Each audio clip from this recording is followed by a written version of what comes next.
Baik Bapak Ibu, Romo, saya banyak diskusi, banyak ngobrol dengan Romo. Kemudian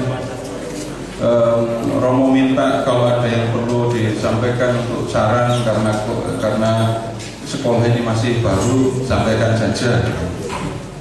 Jadi Bapak Ibu, saya tidak berani mengatakan saya paling tahu, nyatanya memang nggak begitu. Tapi saya punya banyak kesempatan Bapak Ibu untuk belajar kitab suci bersama umat. Jadi kalau saya datang ke sini Sabtu Minggu ini, di sana ada 2 kegiatan yang saya tinggalkan.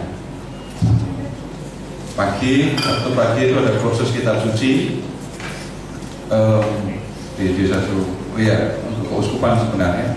Kemudian yang kedua Sabtu malam, jadi pas kita belajar di sini, harusnya di rumah saya, bukan di gereja, di rumah itu ada 50 anak kalau datang semua. 50 anak belajar Alkitab. Kalau Bapak Ibu mau lihat, buka Instagram, cari Servus Verbi. Servus pakai V. Cuman sekedar lihat itu, kalau mau lihat ada anak-anak yang belajar Alkitab. Jadi kalau orang mengatakan kitab suci itu untuk orang tua, itu sudah pasti keliru. Memang benar tidak semua bagian kitab suci cocok untuk anak-anak. Tapi Bapak Ibu kan pengikut Yesus kan? Pengen anak-anaknya ikut Yesus apa? Sejak kapan mau ikut Yesus? Ya. Kemudian bagaimana caranya? Ada orang tua yang sanggup ngajari anaknya dari kecil tentang iman Katolik, ada kan ya? Percuma kalau anak pinter sepinter apapun tapi lupa sama Tuhan. Nanti Bapak Ibu akan melihat atau sudah melihat anak-anak yang dari kecil dididik sama orang tuanya, begitu gede orang lain yang ambil. Begitu kan? Dan itu pengalaman yang akan menyedihkan. Begitu sekarang bahasa sinisnya ya, satu orang diambil pindah agama, anak cucunya ikut semua. Berarti kehilangan berapa jiwa. Nah, mending dijaga dari kecil. Kalau orang tua bisa mendidik anak dalam iman, mendidik anak bagaimana mengikuti Yesus, puji Tuhan. Dan itu janji waktu terima sakramen perkawinan kan? Atau udah lupa janji? Nggak lupa. Iya, dan pegang janji itu. Tapi tidak semua bisa begitu. Ada yang pengen dididik anak tapi nggak bisa. Nah, kemudian yang kami lakukan, pertama itu cuma kerjasama dari 2 keluarga, keluarga saya dan keluarga Pak Asep. Tapi kemudian istrinya kuliah lagi, tapi ada yang menggantikan, ada yang menemani. Acaranya dilakukan di rumah tiap malam minggu. Anak dari kelas 4 SD sampai kelas 6, lalu kelas 7 sampai kelas 9 itu belajar Alkitab, hanya Alkitab. Sehingga kalau orang berpikir bina iman anak, seringkali harus ada nyanyi, harus ada games kan. Sehingga kalau yang pengen membantu anak-anak tapi nggak bisa nari, mundur. Tapi ternyata nggak begitu. Yang bisa nari, bisa nyanyi, ya syukurlah. Kemudian Bapak Ibu silakan amati, kalau anak laki-laki kelas 6 SD diajak joget masih mau apa enggak? Gak akan mau. Jadi cuma nonton gurunya joget gitu. Sudah ketemu Pak? Itu pas yang gambar itu pas itu di Kalimantan teman. Jadi bisa anak-anak itu bisa diajak diskusi, membaca kitab suci, bahkan bisa dengan cara yang kita lakukan sekarang. Dan jangan meremehkan minat mereka. Seringkali yang tidak berminat bukan anaknya, tapi bisa jadi orang tuanya. Tapi ternyata itu bisa dikerjakan. Dan Bapak Ibu kalau bicara pembangunan jemaat, tinggal nanya saja dulu, gereja itu apa? Persekutuan kan ya? Persekutuan atau gerombolan? Persekutuan atau kerumunan? persekutuan dengan kerumunan? Kalau kerumunan orang gerombol kumpul aja, pokoknya rame di alun-alun itu kerumunan. Nah, kalau persekutuan ada relasi satu dengan yang lain, ada suasana yang menggembirakan, menyenangkan. Nah, kemudian kalau anak-anak bisa dibuat dengan cara begitu. Nanti lain kali kalau mau belajar tekniknya gampang saja. Bapak Ibu yang berminat untuk belajar, kita kumpul, kita belajar bagaimana diskusi kitab suci dengan anak-anak, bagaimana membuat teks kitab suci itu menjadi dongeng. Kalau sampai kelas 3 SD itu didongengi. Tapi kalau sudah kelas 4 itu bisa diajak membaca, bisa diajak berdiskusi gitu. Nanti cara sederhananya langsung saya lakukan, tapi ini bukan dengan anak-anak, dengan orang tua. Cara untuk orang tua diceritakan ke tangan. Ya. Ditambahin nanti kalau udah selesai. Kemudian kalau yang untuk di lingkungan, kalau di lingkungan itu persekutuan baru bisa berasa kalau di lingkungan. Bapak Ibu kenal seluruh warga paroki Santo Yesus? Jangankan ini saya di sini aja kelihatan belum pada saling kenal kok. Dari mana saya tahu? Bapak Ibu tertawanya nggak los, nggak lepas, itu tanda belum saling kenal. Saya tidak menghakimi, saya melihat. Iya. Yang enggak masalah, saya tidak mempersoalkan, saya mengatakan di sini ini kelihatan kalau belum saling kenal. Harusnya kenal. Supaya bisa kenal, manfaatkan baik-baik waktu istirahat. Karena kalau pas begini nggak bisa saling melihat kan, harus mau melihat ke depan. Nah, kemudian kelihatan lagi gimana? Kalau nanya sebenarnya mau nanya tapi takut. Nanti takut dikira kok pinter gitu. Tapi kalau sudah biasa ketemu akrab, nah itu udah biasa begitu. Tidak ada yang merasa lebih dan juga tidak ada yang perlu merasa minder. Nah, kalau di lingkungan, Bapak Ibu yang tinggal di lingkungan kota, situasi kan agak berbeda dengan yang biasa tinggal di desa. Bagaimana menerima warga atau warga lingkungan yang baru supaya mereka nyaman. Seandainya ya Bapak Ibu itu orang baru di lingkungan, kemudian di lingkungan mau datang semangat mau ikut pendalaman kitab suci, kira pas datang di pendalaman kitab suci itu ini isinya cuma orang sharing dari awal sampai akhir, terus doa penutup, snack datang, nggak lama kemudian plastik nyusul. Itu sama di mana-mana. Itu tradisi. Dan itu kan belum sempat kenal. Nah, kemudian saran, kalau pendalaman kitab suci ikuti proses yang benar. Pendalaman kitab suci bukan pengalaman. Kalau misalnya pertemuan 2 jam gitu, maksimal untuk pendalaman kitab suci 1/4, bisa 1 jam syukur. Selebihnya buat apa? Ngobrol, supaya bisa ngobrol dan nggak buru-buru pamit. Gimana? Snack. Dan minumnya jangan air mineral. Nah, kopi, teh makin panas makin bagus. Nah, Bapak Ibu, yang saya sampaikan bukan teori tapi belajar dari pengalaman. Jadi melihat situasi begini terus bagaimana harus berpikir sendiri kan. Kalau pendalaman kitab suci ada buku panduan, pemandunya cuma baca buku dari awal sampai akhir. Wah, itu kapan selesainya orang ini membawa. Tapi membuat supaya pertemuan di lingkungan itu menjadi pertemuan yang menggembirakan. Dan Bapak Ibu di sini kita ketemu dengan persekutuan itu tadi. Prinsipnya Bapak Ibu silakan ingat saja, belajar, berdoa, bergembira. Kalau cuma belajar saja, itu bisa terjadi perdebatan di lingkungan. Orang-orang pintar di lingkungan muncul. Pernah ketemu yang kayak gitu? Enggak ketemu ujungnya. Ada belajarnya, iya. Tapi jangan lupa berdoa. Tapi kalau berdoa saja nggak belajar,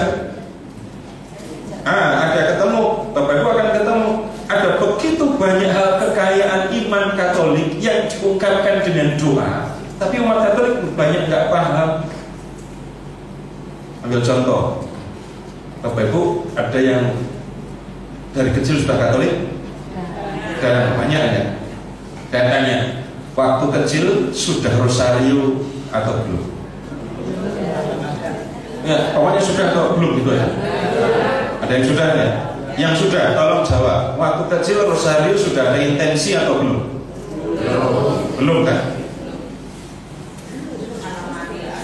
Tahunya cuma berdoa Salam Maria. Dan tolong ingat-ingat batinnya waktu itu. Yang pernah berdoa rosario pribadi waktu kecil, tolong ingat-ingat suasana hatinya. Seneng apa enggak? Biasa aja. Jawabnya jangan sekarang. Jawabannya adalah jawaban ketika ibu kecil. Pribadi ya. Saya tanya yang sudah berdoa rosario pribadi, bukan yang ikut rombongan orang tua.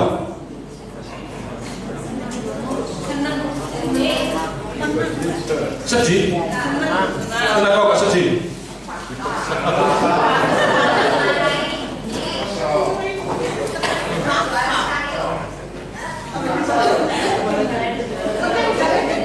Iya. Jadi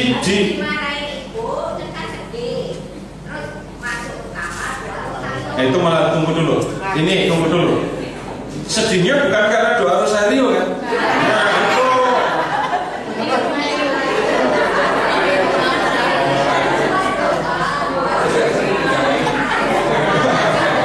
Jadi bukan. Enggak, saya malah yang ibu cerita ini malah lebih serius. Ibu sedih malah berdoa ya.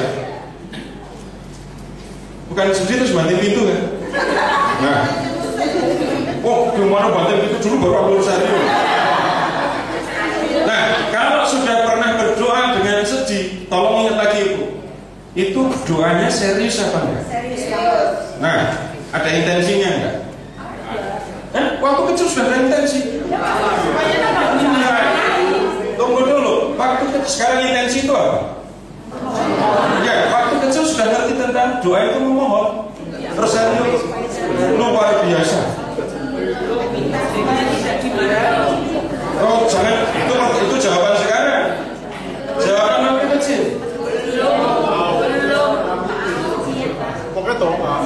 Pokoknya doa. Dan itu bisa yang bisa menjawab hanya yang pernah rosario pribadi waktu kecil. Nah, kalau yang belum ya itu susah jawabnya Pak. Tapi kita bisa belajar dari situ. Yang ada cuma berdoa dan senang. Sekarang banyak orang rosario dengan modus. Kalau iya itu saya pakai bahasa slang. Coba akan ketemu nyambung apa enggak? Bapak Ibu tolong amati bagian kedua dari doa Salam Maria. Santa Maria Bunda Allah. Ya. Sekarang kalau contoh intensi rosario di lingkungan, contohnya apa?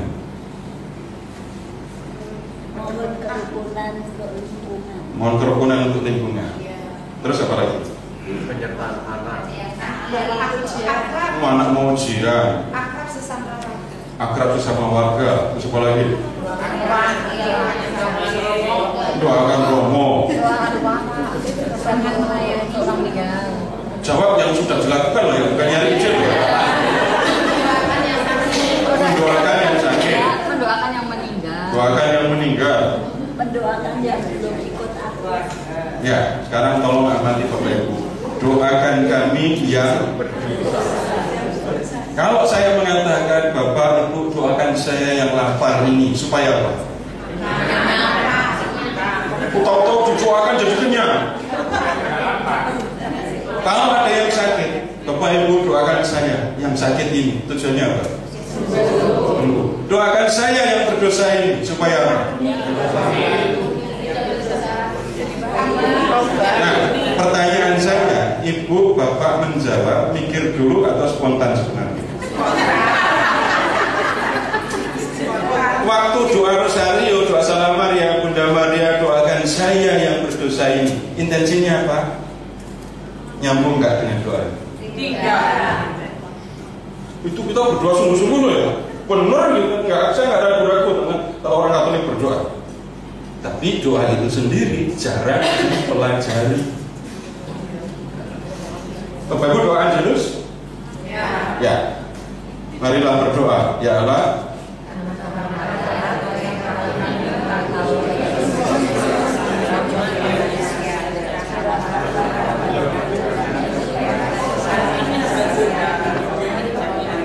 Supaya karena sengsara dan salibnya kami dibawa kepada kebangkitan yang mulia. Jadi orang masuk kepada kebangkitan yang mulia itu berdasarkan doa ini, itu karena itu cara yang bawa dibawa kan, supaya karena sengsara dan salibnya kami dibawa. Yang bawa siapa? Iya. Sekarang saya balik bertanya, banyak ada nggak orang Katolik yang berpikir saya berbuat baik supaya masuk surga? Banyak kan? Jadi yang membawa orang masuk ke surga apa kalau memakai jawabannya ini?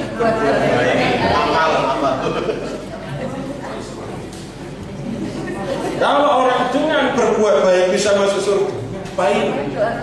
Yesus harus mati di kayu salib, salibnya gede. Ayo, itu contoh. Berdoa iya, tapi belajar juga. Kalau nggak hati-hati, percaya kepada Yesus tapi sambil menyingkirkan Yesus.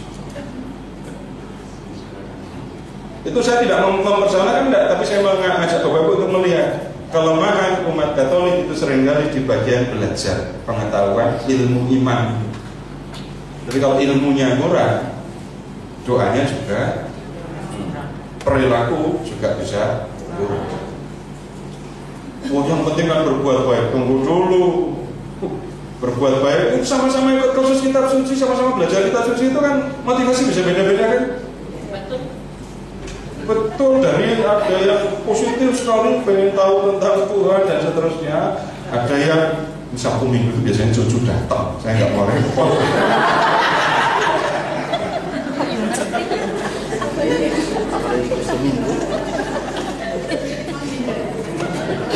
Iya, kalau tugasnya gitu. Saya tidak akan mempersoalkan itu juga bukan, tapi maksudnya sama-sama melakukan perbuatan baik, motivasi berbeda, nilainya akan berbeda. Yang punya kuasa untuk menilai beda. Kalau misalnya begini, saya berbuat baik supaya dapat ganjaran, itu baik sungguhan apa enggak? Saya berbuat baik karena takut masuk neraka. Ada yang aneh ya. Bapak Ibu juga tidak suka kan kalau dikatakan berbuat baik karena pamrih atau karena takut? Enggak. Terus dasarnya orang Katolik berbuat baik kan?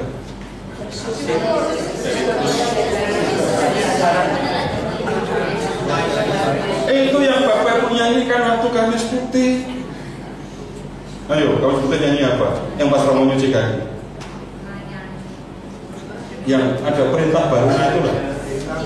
Perintah baru, terimalah supaya kamu saling mengasihi seperti aku telah mengasihi kamu.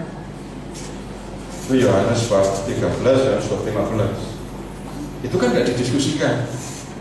Saya tidak menghakimi Bapak Ibu, sayangnya merata di mana-mana. Dan kalau saya ngomong begini bukan karena bukan apa-apa, tapi karena saya memang memperhatikan itu dan tugas saya ya begitu. Nah, kemudian saya ngomong yang lebih menakutkan. Bapak-Ibu tiap hari doa Bapak kami kan ya? Yang paling diingat dari doa Bapak kami kalimat yang mana?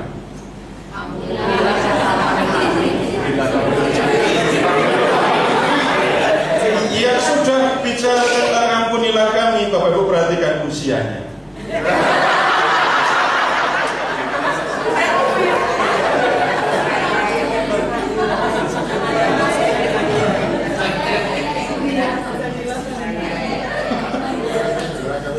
Tapi kalau umurnya belum seberapa, konsentrasinya di mana? Jadi kalau doa Bapak kami itu diringkas, Bapak kami yang ada di surga, berilah kami rezeki pada hari ini. Ampunilah. Enggak, jangan ampunilah kami. Stop. Begitu ngomong seperti kami pun mengampuni yang bersalah kepada kami, diam gitu Pak. Bisa. Nah sekarang tiap hari minta duit sama Bapak, dikasih apa enggak? Kasih. Nah Bapak di surga pengen ketemu Bapak Ibu sekarang, mau apa enggak?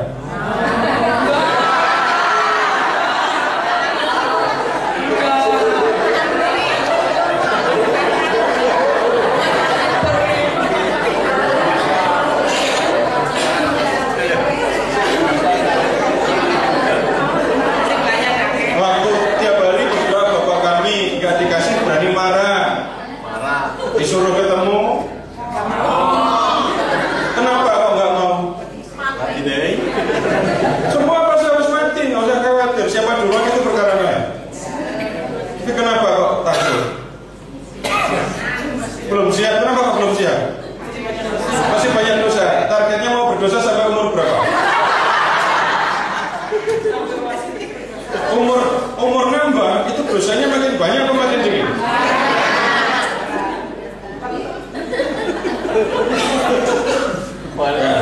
Sudah balik lagi misa, pas misa ya, anamnesis wafat Kristus kita, kebangkitannya, kedatangannya,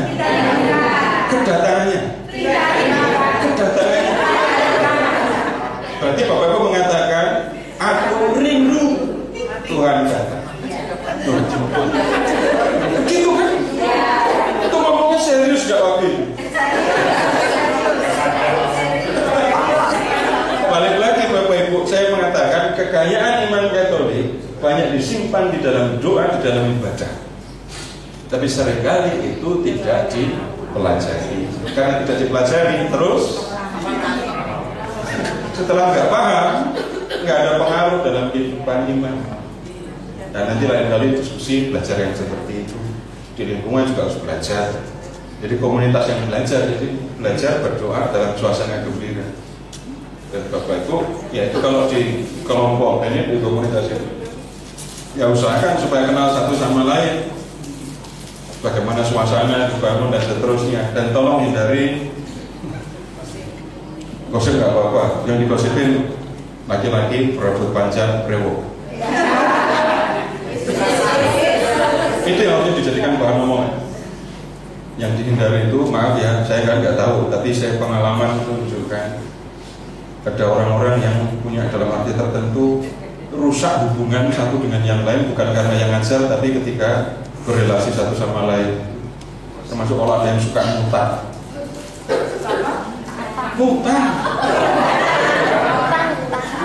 pinjem uang, mentah-mentah kenal di pertemuan begini ngomong pinjam uang, nggak balik, lalu pindah ke tempatnya yang lain lagi, pinjam lagi, tahu-tahu yang dipinjemin banyak. Nah itu berantakan. Jadi yang urusan soal keuangan antar satu dengan yang lain, waspada dengan itu. Prinsipnya Bapak Ibu datang di sini belajar dan harus senang. Dan yang membuat bisa senang apa Bapak Ibu? Kenal satu dengan yang lain. Ukurannya gampang. Kalau Bapak Ibu sudah bisa kangen dengan teman-teman Sabtu Minggu, berarti sudah benar. Kangen dengan teman-teman, bukan dengan saya ketemu sekali. Jadi kalau sudah kangen dengan teman-teman itu, merindukan pertemuan seperti ini, itu sudah benar tandanya. Tapi kalau mau berangkat ke sini, berat nanti ketemu itu lagi, itu udah lama-lama udah hilang yang seperti itu. Nah itu sekedar saran. Sekarang kita lanjut belajar Yusuf. Nanti kalau ada yang perlu saya sampaikan, saya cerita saja. Karena sekali lagi bukan saya sok tahu, paling tahu, tapi saya punya banyak kesempatan untuk belajar seperti ini. Dari di rumah saya, di paroki saya sendiri. Kalau di paroki sendiri, Bapak Ibu tiap Rabu malam datang ke paroki saya, akan ketemu orang yang belajar kitab suci. Servasius Kampung Sawah, dekat Taman Mini. Ya jauh karena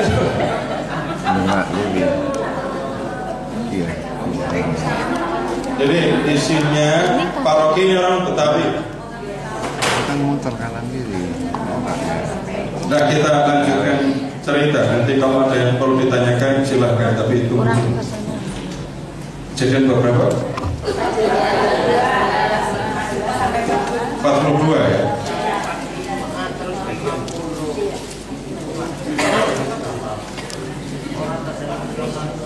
Nah, silakan langsung ke 42 saya.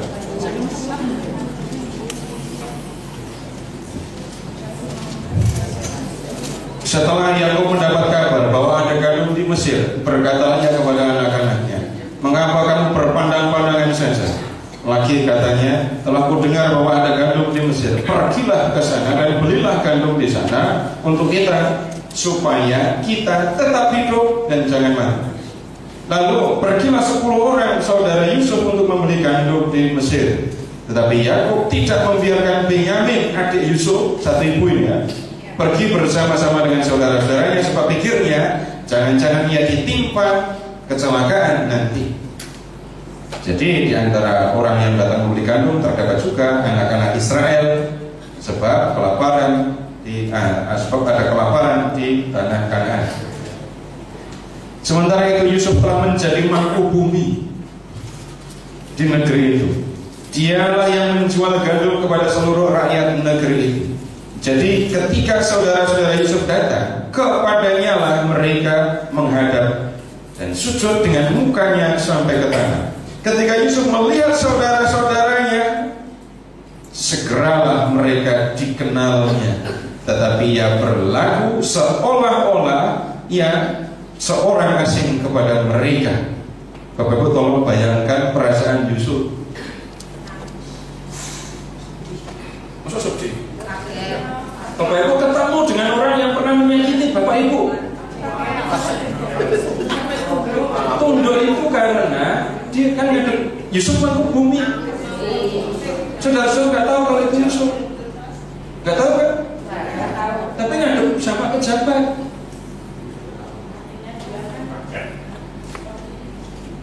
Seperti itu gimana? Nah, tolong membayangkan ibu ketemu dengan orang yang pernah menyakiti merokok. Yusuf itu dijual loh ya sama mereka. Dimasukkan ke sumur, diangkat atau dijual kemarin. Nah, bayangkan situasinya kayak itu. Campurannya ada jengkel, ada seji, terus apa lagi? Ada benci. Nah, kita lihat yang berikutnya, ada kasihannya apa enggak ya? Ia menegur mereka dengan tapi ia berlaku seolah-olah ia seorang asing kepada mereka. Ia menegur mereka dengan membentak. Katanya, "Dari mana kamu?" Jawab mereka, "Dari tanah Kanaan untuk membeli bahan makanan." Memang Yusuf mengenal saudara-saudaranya itu, tetapi ia tidak dikenal mereka.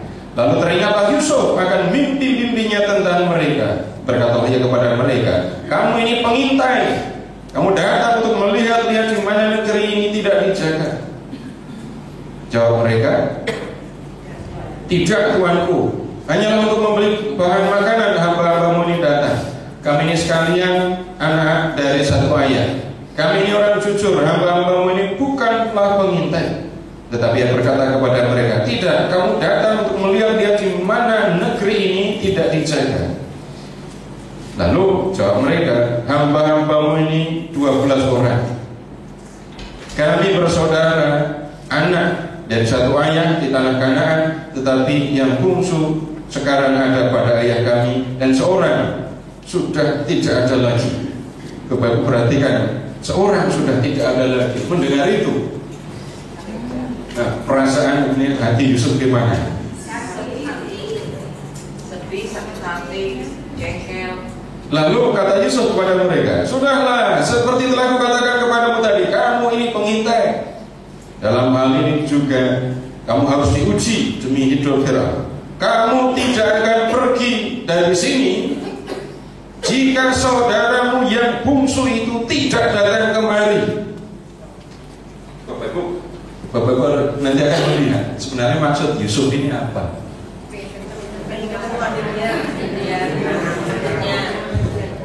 Suruhlah seorang daripadamu untuk menjemput adikmu itu. tetapi kamu ini harus tinggal terkurung di sini.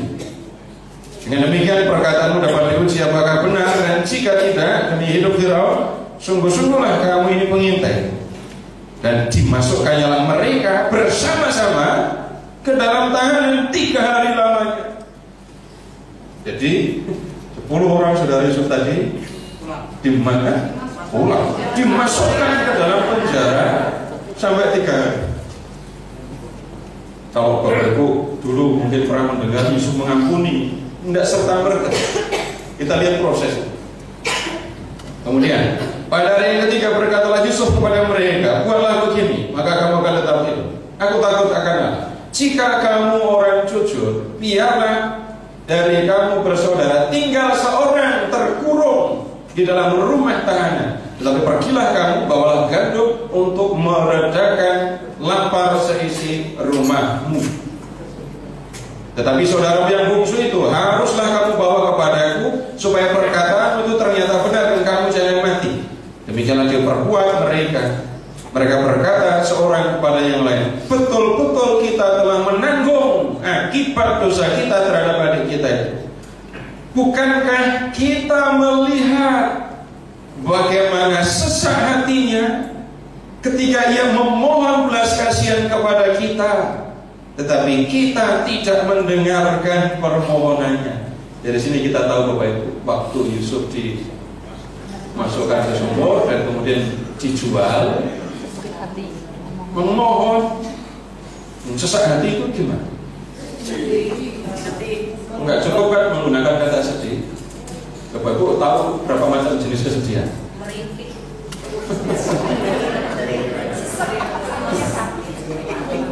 Bapak Ibu silakan membayangkan pernah sampai sedih sampai gitu. Sedihnya serius, aku sedih sekali gitu kan. Itulah sebabnya kesesakan ini menimpa kita. Lalu Ruben menjawab mereka, bukankah dahulu kukatakan kepadamu, janganlah kamu berbuat dosa terhadap anak itu. Ruben udah ngikutin kan dulu. Tetapi kamu tidak mendengarkan perkataanku. Sekarang darahnya dituntut daripada kita. Tetapi mereka tidak tahu bahwa Yusuf mengerti perkataan mereka, sebab mereka memakai seorang juru bahasa. Maka Yusuf mengundurkan diri dari mereka, lalu menangis. Gimana nangisnya? Mengundurkan diri, maksudnya pergi. Ya. Kemudian ia kembali kepada mereka dan berkata-kata dengan mereka. Ia mengambil Simeon dari antara mereka, lalu disuruh belenggu di depan mata mereka. Jadi satu orang disandera. Tujuannya untuk apa? Nggak cukup. Ya. Syaratnya kalau mereka kembali adalah membawa Benyamin, untuk memastikan bahwa mereka akan kembali. Nah, satu orang disandera.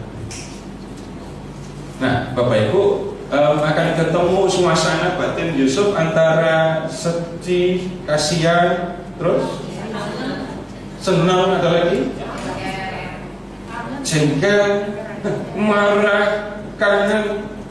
Bapak Ibu pernah ngalamin suasana kayak gitu atau belum? Jadi kalau Bapak Ibu cuma ketemu itu senang saja gitu, pernah? Pernah. Jadi senang ya nggak pakai campuran sedih, susah, jengkel. Itu pas ngapain? Ketemu sama saudara-saudara. Itu utangnya masih ada atau nggak waktu itu? Udah gak punya utang, anak-anak lain baik semua, suami setia, istri setia, saudara datang, itu duit itu sampai Pak gak mau nampung lagi. Oh badannya sehat, terus apa lagi?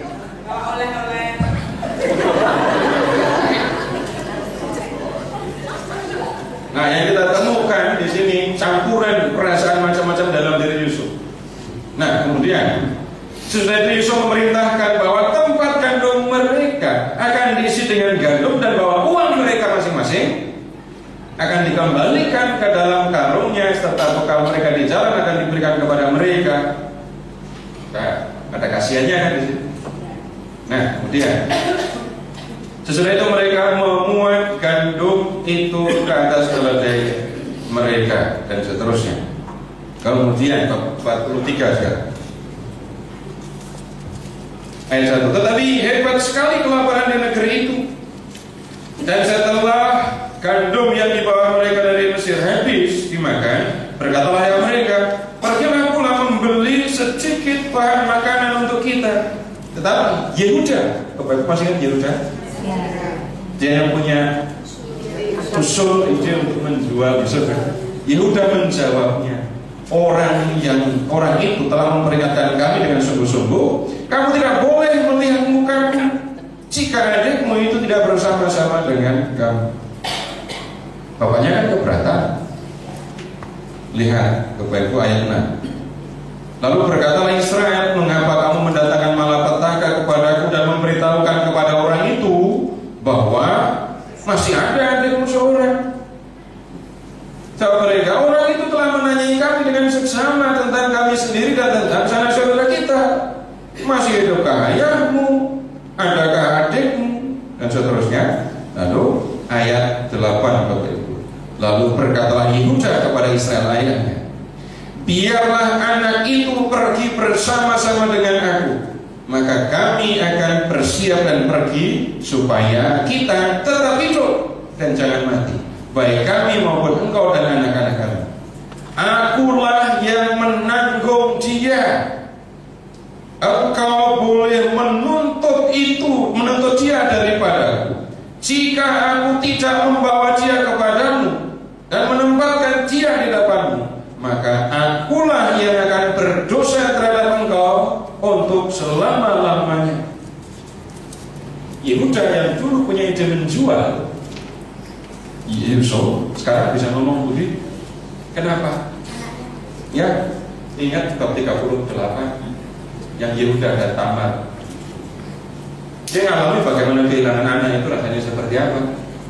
Dulu waktu punya ide menjual Yusuf, dia nggak mengingat, nggak memperhatikan kesedihan ayahnya. Kita dia sendiri mengalami, baru tahu rasanya.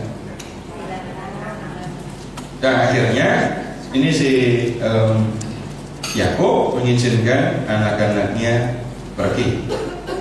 Lalu ayat 15. Lalu orang-orang itu mengambil persembahan itu dan mengambil uang 2 kali lipat banyaknya beserta Benyamin juga. Mereka bersiap dan pergi ke Mesir. Kemudian berdirilah mereka di depan Yusuf. Ketika Yusuf melihat Benyamin bersama-sama dengan mereka, berkatalah ia kepada kepala rumahnya, bawalah orang-orang itu ke dalam rumah, sembelihlah seekor hewan dan siapkanlah itu, sebab orang-orang ini akan makan bersama-sama dengan aku pada tengah hari. Nih, datang, terus Yusuf menyediakan apa? Makanan. Orang itu melakukan seperti yang dikatakan Yusuf dan dibawanya orang-orang itu ke dalam rumah Yusuf. Kemudian ayat 24. Setelah orang itu membawa mereka ke dalam rumah Yusuf, diberikannya air supaya mereka membasuh kaki, juga keledai mereka diberinya makan. Sesudah itu mereka menyiapkan persembahannya, menantikan Yusuf datang pada waktu tengah hari, sebab mereka telah mendengar bahwa mereka akan makan di situ. Ketika Yusuf pulang, mereka membawa persembahan yang ada pada mereka itu kepada Yusuf di dalam rumah, lalu sujud kepadanya sampai ke tanah. Sesudah itu ia bertanya kepada mereka, apakah mereka selamat? Lagi katanya, apakah yang tua dan yang kamu sebut itu selamat? Masih hidupkah dia? Jawab mereka, hamba-Mu ayah kami ada selamat, yang masih hidup. Sesudah itu berlututlah mereka dan sujud. Ketika Yusuf memandang kepada mereka, dilihatnya lah Benyamin, adiknya yang seibu dengan dia. Lalu katanya, inikah adikmu yang bungsu itu yang telah kamu sebut-sebut kepadaku? Bapak Ibu tolong bayangkan antara hati Yusuf dengan mulut Yusuf. Nyambung apa enggak sebenarnya? Dan Bapak Ibu bisa melihat Yusuf belum mau membuka diri, belum mau memperkenalkan diri kan? Itu tandanya cuma ada sedih dan belas kasih atau masih ada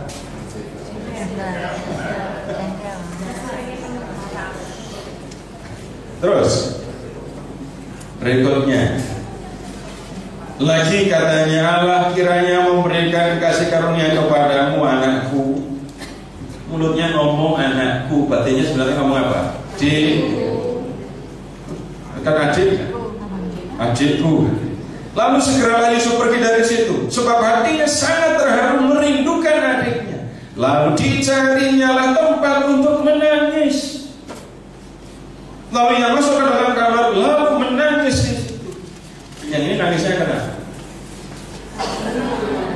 Kangen sama adiknya. Sekarang ketemu tapi belum mau ngaku kalau dia saudaranya. Kemudian sesudah itu dibasuhnya mukanya. Habis nangis cuci muka. Kenapa kok cuci muka? Nah, jadi Bapak Ibu lebih lagi melihat sekarang Yusuf belum mau ngaku kalau dia saudara mereka. Dan ia tampil keluar, yang menahan hatinya dan berkata, hidangkanlah makanan. Lalu dihidangkanlah makanan bagi Yusuf sendiri, bagi saudara-saudaranya tersendiri, dan bagi orang-orang Mesir yang bersama-sama makan dengan mereka itu tersendiri. Sebab orang Mesir tidak boleh makan bersama-sama dengan orang Ibrani, karena hal itu kekejian bagi orang Mesir. Saudara-saudaranya itu duduk di depan Yusuf, dari yang sulung sampai yang bungsu sudah diatur tempat duduknya, bisa urut, sehingga mereka saling berpandang-pandangan heran, tapi nggak pikir kalau itu Yusuf. Lalu disajikan kepada mereka hidangan dari meja Yusuf, tetapi yang diterima Benyamin adalah 5 kali lebih banyak daripada setiap orang yang lain. Yang lain cuma sepotong ayam, Benyamin 5, yang lain cuma sebutir apel, yang Benyamin dapat 5. Nah, ketahuan udah mulai mikir lagi. Berikutnya babak 24. Sesudah itu diperintahkannya kepada kepala rumahnya, isilah karung orang-orang itu dengan gandum seberapa yang dapat dibawa mereka, dan letakkanlah uang masing-masing di dalam mulut karungnya. Dan piala perak itu taruhlah di dalam mulut karung anak yang bungsu, serta uang pembayar gandumnya juga. Maka diperbuatnya lah seperti yang dikatakan Yusuf.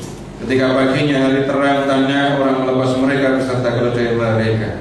Tetapi baru saja mereka keluar dari kota itu, belum lagi jauh jaraknya, berkatalah Yusuf kepada kepala rumahnya, bersiaplah, kejarlah orang-orang itu. Dan apabila engkau sampai kepada mereka, katakanlah kepada mereka, mengapa kamu membalas yang baik dengan yang jahat? Bukankah ini piala yang dipakai tuanku untuk minum, dan yang biasa dipakai untuk menelan? Kamu berbuat jahat dengan melakukan yang demikian. Yang diminta suruh kejar siapa itu? Kepala rumah. Ketika sampai kepada mereka, diberitakannya kepada mereka perkataan Yusuf itu. Jawab mereka kepadanya, mengapa tuanku mengatakan perkataan yang demikian? Jauhlah daripada hambamu ini untuk berbuat begitu. Bukankah uang yang kami dapati di dalam mulut kami telah kami bawa kembali kepadamu dari tanah Kanaan?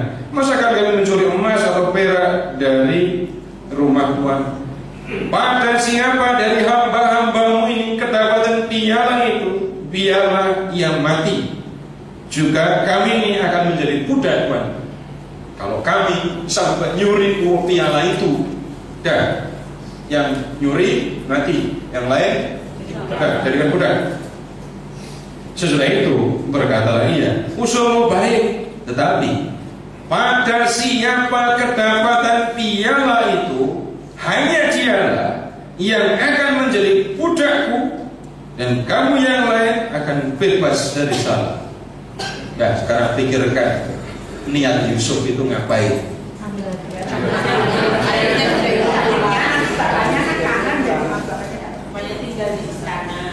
Siapa yang tinggal di istana? Yang dicari sebenarnya cuma Benyamin.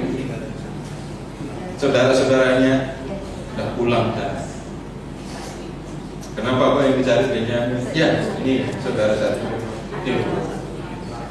Ini dia pun mau mengambil Benyamin, Yusuf tetap belum mau ngaku kan? Jadi Yusuf mau mengatakan yang di dalam karungnya ada pialaku, bawa dia pulang, dia harus jadi budak. Itu yang ada di mulut Yusuf, yang ada di pikiran Yusuf. Biar Benyamin tinggal sama aku di sini.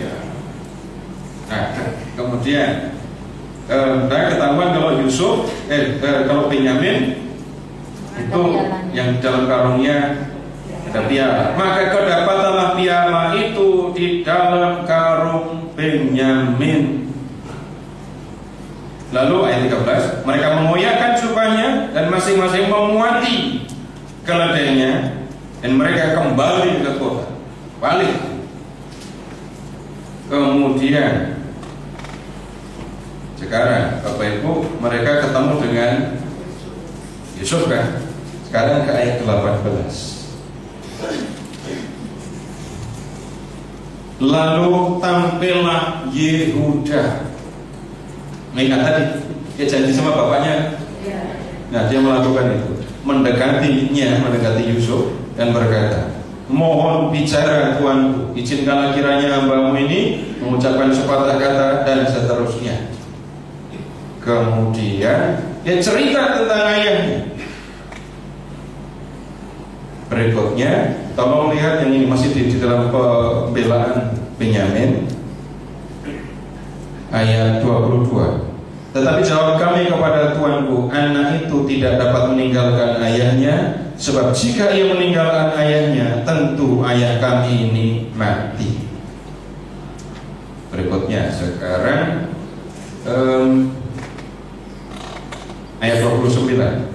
Jika anak ini kamu ambil pula daripadaku dan ia ditimpa kecelakaan, maka tentulah kamu akan menyebabkan aku yang ubanan ini turun ke dunia orang mati karena nasib celaka. Maka sekarang apabila aku datang kepada hambamu, ayahku, dan tidak ada bersama-sama dengan kami anak itu, padahal ayahku tidak dapat hidup tanpa dia, tentulah akan terjadi apabila dilihatnya ayah anak itu tidak ada, bahwa ia akan mati, dan hamba-hambamu ini akan menyebabkan hambamu, ayah kami yang ubanan itu, turun ke dunia orang mati karena duka cita. Tetapi hambamu ini Yehuda telah menanggung anak ini terhadap ayahku dengan perkataan, jika aku tidak membawanya kembali kepada bapa, maka akulah yang berdosa kepada bapa untuk selama-lamanya. Oleh sebab itu, baiklah hambamu ini tinggal menjadi budak tuanku, menggantikan anak itu, dan biarlah anak ini pulang bersama-sama dengan saudara-saudaranya. Sebab masakan aku pulang kepada ayahku apabila anak itu tidak ada bersama-sama dengan aku tidak akan sanggup melihat nasib celaka yang akan menimpa ayahku. Kalau Yusuf tahu, kita juga tahu ya, yang punya ide menjual dia itu adalah Yehuda. Gimana perasaan Yusuf melihat Yehuda sekarang? Dulu dia tertawa-tawa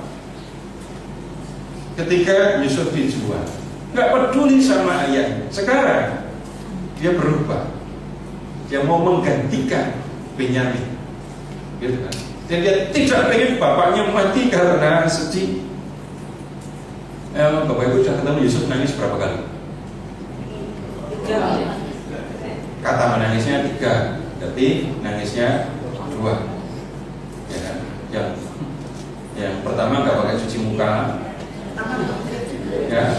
Yang kedua pakai cuci muka, tapi tetap sembunyi dua-duanya kan.